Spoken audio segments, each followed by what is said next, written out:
मी सचिन बागे. गेल्या सत्रामध्ये आपण चर्चा केलेली होती आधुनिक अभिमन्यू. या सत्रामध्ये आपण चर्चा करू मुलांचे आहार आणि त्याच्या गमती जमती. मुलांची वाढ ही 24/7 होत असते. मुलांच्या मानसिक वाढीसाठी आणि शिकण्यासाठी पौष्टिक आहारांची खूप खूप गरज असते. पालकच मुलांचे आहार तज्ञ असतात हे लक्षात ठेवा. भूक लागली जर मुलांना तर शक्यतो ताजं अन्न द्या. मुलांना खारट, तिखट, तुरट हे सगळे पदार्थ चाखायला लावा. एखादा नवीन पदार्थ जर त्यांनी चाखला तर त्याचं कौतुक करा.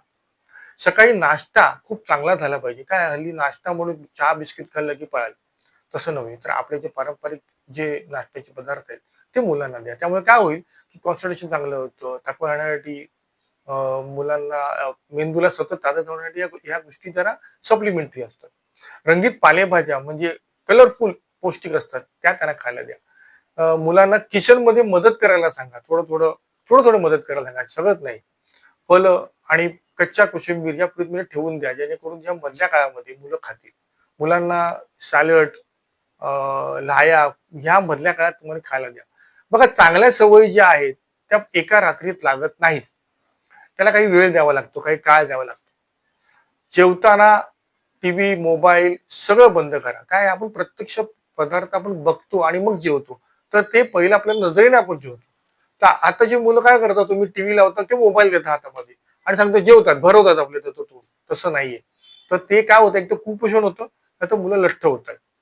शक्यतो जंक फूड, चॉकलेट, शीतपेय, कोल्ड ड्रिंक्स देऊ नका.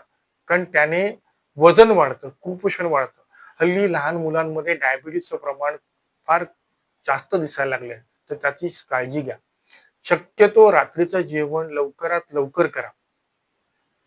काय की रॉबर्ट गिल्बर्ट म्हणून आहेत, त्यांनी काय सांगितलं की conquer your bad habit or they will conquer you.